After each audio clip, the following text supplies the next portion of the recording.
Buenos días, amada familia en Cristo. De nuevo estoy con vosotros para que juntos podamos seguir aprendiendo y recordando la palabra de Dios. Y en esta ocasión vamos a ir a unos consejos que Dios nos da por medio del apóstol Pablo en la primera carta de Timoteo. Vamos a leer a partir del versículo 3 y hasta el versículo 11. Vamos a ver qué le decía Pablo a Timoteo y qué nos dice Dios a nosotros. Fijaos, dice: como te rogué que te quedases en Éfeso cuando fui a Macedonia, para que mandases a algunos que no enseñen diferente doctrina, ni presten atención a fábulas y genealogías interminables que acarrean disputas más bien que edificación de Dios, que es por fe. Así te encargo ahora. Pues el propósito de este mandamiento es el amor, nacido de corazón limpio y de buena conciencia, y de fe no fingida, de las cuales cosas, desviándose algunos, se apartaron a vana palabrería, queriendo ser doctores de la ley sin entender ni lo que hablan ni lo que afirman. Pero sabemos que la ley es buena si uno la usa legítimamente. Conociendo esto, que la ley no fue dada para el justo, sino para los transgresores y desobedientes, para los impíos y pecadores, para los irreverentes y profanos, para los parricidas y matricidas, para los homicidas, para los fornicarios, para los sodomitas, para los secuestradores, para los mentirosos y perjuros, y para cuanto se oponga a la sana doctrina, según el glorioso evangelio del Dios bendito, que a mí me ha sido encomendado. Bien, aquí vemos un ruego. Pablo comienza con una súplica, un ruego a su hijo espiritual Timoteo, ¿verdad? Y le dice que Timoteo mande a algunos que no enseñen diferente doctrina. Esto quiere decir que había algunas personas dentro de la congregación de Éfeso, la cual estaba pastoreando Timoteo, que estaban enseñando, ¿verdad? A lo mejor desde los púlpitos, desde el púlpito de la iglesia, a lo mejor por las casas, no sabemos, pero estaban enseñando una doctrina diferente a la que el apóstol Pablo le había dicho a Timoteo que enseñara. Esa doctrina, esa enseñanza no era otra que lo que Pablo llama también la sana doctrina, es decir, la buena doctrina, la buena enseñanza, que no es otra que el Evangelio de Jesucristo, ¿verdad? Y el Evangelio de Jesucristo básicamente es el nacimiento, vida y muerte y resurrección de nuestro Señor Jesucristo, junto con todas las enseñanzas que el Señor Jesucristo dio a sus apóstoles, y los apóstoles lo transmitieron a la iglesia primitiva, ¿verdad? Todo lo que se saliera del marco de esas enseñanzas eran doctrinas diferentes, doctrinas que incluso Pablo a los corintios llama doctrinas de demonios, ¿verdad? Doctrinas humanistas, como pueden ser las fábulas, las genealogías interminables, y Pablo dice que este tipo de fábulas y genealogías interminables acarrean disputas, acarrean peleas, acarrean conflictos, acarrean distorsionan lo que es la sana enseñanza, ¿verdad? Dice: más bien que edificación por Dios, versículo 4, que es por fe. La buena enseñanza, la sana doctrina, ¿verdad? El Evangelio de Cristo trae edificación por fe, porque, como decía Pablo a los romanos, la fe es por el oír la palabra de Dios, y básicamente lo que se predicaba en la iglesia primitiva, lo que trataban los apóstoles y diáconos de enseñar y predicar, era el Evangelio de Jesucristo era el Antiguo Testamento también, por supuesto, porque estamos edificados, según decía Pablo a los Efesios, sobre el fundamento de apóstoles y profetas, ¿verdad? Los profetas todos apuntaron a la salvación por fe en Cristo, ¿verdad? Y todo el Antiguo Testamento era una figura, era una sombra de lo que había de venir, como bien decía el autor de los Hebreos. Por tanto, todo lo que se salga de ese marco es una falsa enseñanza o una enseñanza errónea, equivocada, ¿verdad?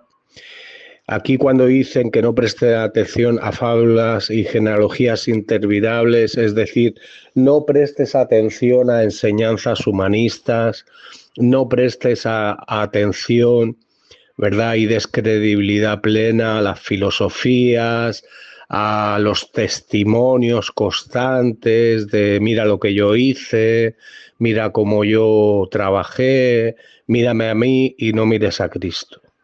Todo eso lo que acarrea son disputas, distorsiones, ¿verdad? Y conflictos dentro de una congregación. La gloria siempre tiene que apuntar a nuestro Señor Jesucristo y al Dios Padre, ¿verdad? Por medio del Espíritu Santo que mora en cada uno de nosotros. El Espíritu Santo siempre nos va a guiar a la verdad de las enseñanzas. Y si alguno no tiene esta guianza, tiene que cuestionar, tiene que examinarse a sí mismo a ver si está en la fe salvífica de nuestro Señor Jesucristo y en nuestro Señor Jesucristo. Dice, pues el propósito de este mandamiento es el amor nacido de corazón limpio, de buena conciencia y de fe no fingida. 3 características de un nuevo nacimiento. Fijaos que, por ejemplo, en Ezequiel, ¿verdad? Dice la palabra en Ezequiel 36, el profeta o Dios por medio del profeta dijo, esparciré, versículo 25 de este capítulo 36, esparciré sobre vosotros agua limpia y seréis limpiados de todas vuestras inmundicias y de todos vuestros ídolos os limpiaré, os daré un corazón nuevo y pondré espíritu nuevo dentro de vosotros, quitaré de vuestra carne el corazón de piedra y os daré un corazón de carne. Esto es el nuevo nacimiento, básicamente, del cual Jesucristo habló a Timoteo en Juan 3. Por tanto, necesitamos que Dios haga esa obra, ¿verdad? Y Pablo le recuerda que el fundamento tiene que estar en la obra de regeneración, de nuevo nacimiento, de ese corazón limpiado por Cristo, de esa buena conciencia, ¿verdad? Que ha sido, como dice Romanos 5:1, hemos sido justificados por la fe y entonces tenemos paz para con Dios por medio de nuestro Señor Jesucristo. Esa paz era necesaria porque estábamos bajo la ira de Dios. Había una guerra entre la humanidad, la naturaleza caída nuestra y el Dios creador. Por tanto, necesitábamos esa paz que vino por medio de Jesucristo. Cuando tenemos esa paz, tenemos una buena conciencia, ¿verdad? Y una fe no fingida, es la fe salvífica, ¿no? Es la fe que Judas, el hermano de Jesús, decía, os ruego, decía en su carta, os ruego que contendáis ardientemente por la fe que ha sido una vez dada a los santos. Por tanto, esas 3 características, ese propósito que dice Pablo a Timoteo del mandamiento es el amor nacido de corazón limpio, de buena conciencia y de fe no fingida. Esa es la obra de regeneración que dice Pablo a los colosenses, ¿verdad? De las cuales cosas desviándose a algunos, o sea, si te apartas, si nos apartamos de estas cosas, si nos desviamos hacia las filosofías, hacia los testimonios personales, ponemos más énfasis en los logros que le robamos a Dios la gloria porque decimos, no, yo hice, pero no somos nosotros, es Dios en nosotros. ¿verdad? Es Dios el que produce el querer como el hacer por su buena voluntad, decía Pablo a los Filipenses, capítulo 2. Por tanto, no podemos desviarnos de ese nuevo nacimiento, de la manera que habéis recibido, decía Pablo, ¿verdad? A los colosenses, al Señor Jesucristo, andemos en él. Capítulo 2 de Colosenses, versículo 6. Y no solamente que andemos, sino que estemos arraigados y sobreedificados en él y confirmados en la fe. Esto es básicamente lo que Pablo está diciendo aquí, Timoteo, ¿no? No nos desviemos de nuestra nueva vida en Cristo, querido hermano, por dando gloria a ensalzando nuestro ego, dando gloria a los años que tenemos en Cristo, a las cosas que hemos hecho para Dios. No somos nosotros, es Dios en nosotros. No nos olvidemos que la gloria exclusivamente tiene que ser para Dios. Dice en versículo 6 que de estas cosas, de ese mandamiento que es el amor nacido de corazón limpio, de buena conciencia y de fe no fingida, de las cuales cosas desviándose algunos se apartaron a vana palabrería. Y esto se nota, hermano. Se nota a las personas que andan en el temor de Dios, porque siempre están glorificando a Dios, ¿verdad? En sus testimonios, en su diario vivir. Siempre están ensalzando a Dios, no ensalzan sus virtudes, sino las virtudes de aquel que nos llamó de las tinieblas a su luz admirable, como decía el apóstol Pedro, ¿verdad? En la primera carta de Pedro, creo que capítulo 2. Dice, pero sabemos, estas personas que se desvían, dice que quieren ser doctores, pretenden ser maestros, ¿verdad? Ponen en sus logros, sus estudios, sus años de servicio, ¿no? En vez de poner a Cristo y a este crucificado y resucitado, ¿verdad? Dice, pero sabemos que la ley es buena si uno la usa legítimamente.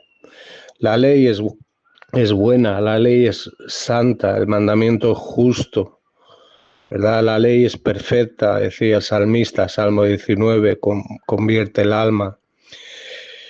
Conociendo esto, que la ley no fue dada para el justo, no, la ley no ha sido dada, nosotros hemos sido justificados en Cristo y ya no estamos bajo el poder de la ley, estamos libres y tenemos que andar en esa libertad con la cual Cristo nos ha hecho libres. Pero la ley se aplica a nosotros cada vez que pecamos. Por tanto, tenemos que acudir a Cristo. Pero dice aquí Pablo a Timoteo, le recordaba que la ley no ha sido dada para el justo. No es que no tenga influencia o no es que haya quedado anulada. Nosotros estamos libres del poder del pecado y de la muerte, ¿verdad? Pero tenemos que andar en la libertad con la cual nos ha hecho libres y no volver al yugo de la esclavitud. Y volvemos al yugo cuando desobedecemos, porque fíjate que cuando dice aquí Pablo a Timoteo en el versículo 9 que la ley no ha sido dada para el justo, para el nacido de nuevo en Cristo, luego da una lista de para quién sí se sigue aplicando, para los transgresores, para los desobedientes, para los impíos y pecadores, que no se arrepienten, claro, para los irreverentes y profanos, para los parricidas, matricidas, homicidas, fornicarios, para los sodomitas, para los secuestradores, para los mentirosos y perjuros y para cuantos se oponga a la sana doctrina, a la buena enseñanza